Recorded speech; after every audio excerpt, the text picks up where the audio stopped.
আপনি কি কখনো ভেবেছেন আপনার মোবাইল চার্জার, ল্যাপটপ অ্যাডাপ্টার কিংবা এলইডি লাইট ঠিক কিভাবে কাজ করে? কিভাবে আপনার ঘরের 220 ভোল্ট বিদ্যুতের স্রোতে একটি ছোট্ট ব্যাটারিকে চার্জ দিতে পারে? অথবা বিদ্যুৎ চলে গেলে কিভাবে ইউপিএস আপনার ডিভাইসকে চালু রাখে? এই রহস্যের কেন্দ্রে রয়েছে একটি গুরুত্বপূর্ণ প্রযুক্তি, পাওয়ার সাপ্লাই সার্কিট। এটি ছাড়া আধুনিক জীবন একদম অচল। আর আজ আমরা এই অসাধারণ সার্কিটের গভীরে ডুব দেব, জানব কিভাবে এটি কাজ করে, এর ভেতরে কি থাকে এবং এটি কোথায় ব্যবহৃত হয়। পুরো ভিডিওটি দেখুন, কারণ আজ আমরা সহজ ভাষায় সব কিছু ব্যাখ্যা করব। তাহলে চলুন দেরি না করে ভিডিওটিকে শুরু করা যাক। সবার প্রথমেই আমরা জেনে নেব পাওয়ার সাপ্লাই সার্কিট কী। পাওয়ার সাপ্লাই সার্কিট হলো একটি ইলেকট্রনিক্স ডিভাইস যা নির্দিষ্ট ভোল্টেজ এবং কারেন্ট সরবরাহ করতে ইলেকট্রনিক্সের যন্ত্রপাতি চালাতে সাহায্য করে।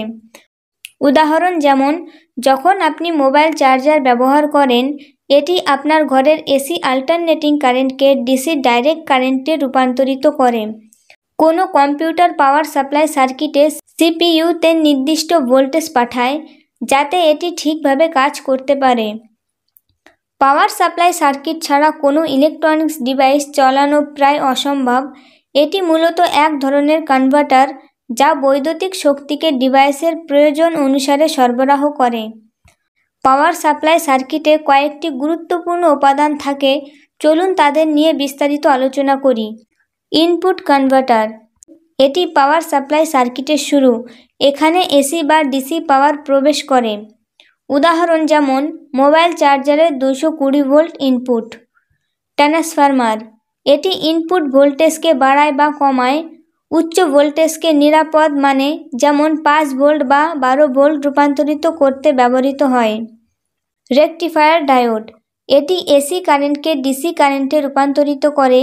এর মধ্যে সাধারণত ব্রিজ রেকটিফায়ার ব্যবহার করা হয়, যেখানে 4টি ডায়োড যুক্ত থাকে। ফিল্টারিং ক্যাপাসিটর, ডিসি সিগন্যালকে মসৃণ করার জন্য ব্যবহার হয়। এসি থেকে ডিসি রূপান্তরের পর ডিসি সিগন্যাল অনেক সময় রিপল তৈরি করে, যা ফিল্টার করে ক্যাপাসিটর। রেগুলেটর, এটি আউটপুট ভোল্টেজকে স্থিতিশীল রাখে। উদাহরণ যেমন, যদি আপনার ডিভাইস 5 ভোল্টে কাজ করে, তবে রেগুলেটর নিশ্চিত করে যে আউটপুটে সব সময় 5 ভোল্ট থাকবে। আউটপুট কানেক্টর, এখানে ফাইনাল ভোল্টেজ ডিভাইসের সাথে সংযোগ করার জন্য পাঠানো হয়। উদাহরণ যেমন ইউএসবি পোর্ট বা ডিসি কানেক্টর। ইনপুট এবং আউটপুট ভোল্টেজ কিভাবে ব্যবহার হয়।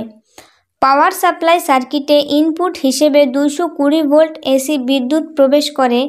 এটি কয়েকটি ধাপের মধ্যে রূপান্তরিত হয়ে আউটপুট নির্দিষ্ট ভোল্টেজ সরবরাহ করে। ধাপগুলি হলো যেমন, ইনপুট এসি বিদ্যুৎ প্রথম ট্রান্সফরমারে যায় যা ভোল্টেজ কমায়।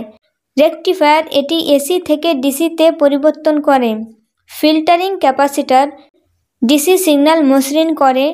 রেগুলেটর, নির্দিষ্ট ভোল্টেজ সেট করে।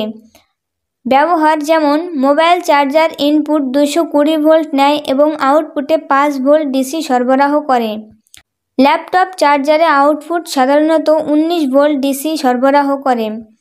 পাওয়ার সাপ্লাই সার্কিটের প্রকারভেদ। পাওয়ার সাপ্লাই সার্কিট প্রধানত 3 প্রকারের হতে পারে।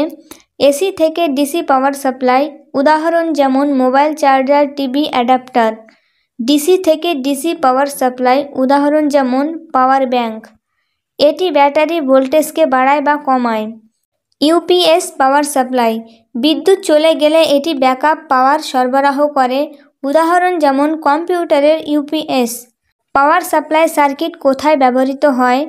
ইলেকট্রনিক্স ডিভাইসে, মোবাইল, ল্যাপটপ এবং টিভি, ইন্ডাস্ট্রিয়াল মেশিনে, বড় বড় যন্ত্রপাতি চালাতে, অটোমেশন ডিভাইসে, এলইডি লাইট, সিকিউরিটি ক্যামেরায়। তো বন্ধুরা, এই ছিল পাওয়ার সাপ্লাই সার্কিট সম্পর্কে বিস্তারিত আলোচনা। আমরা শিখলাম এটি কিভাবে কাজ করে, এর উপাদানগুলি কি কি এবং এটি কোথায় ব্যবহৃত হয়। যদি ভিডিওটি ভালো লেগে থাকে তাহলে অবশ্যই লাইক করবেন। যদি ভালো না লেগে থাকে ডিসলাইকও করতে পারেন। আমাদের চ্যানেলটিকে সাবস্ক্রাইব করে রাখুন নতুন নতুন ইলেকট্রনিক্স শিখতে। তো বন্ধুরা, আজকের মতন এখানে শেষ করছি। দেখা হবে পরবর্তী ভিডিওতে। ততক্ষণ সুস্থ থাকুন, ভালো থাকুন, শিখতে থাকুন। ধন্যবাদ।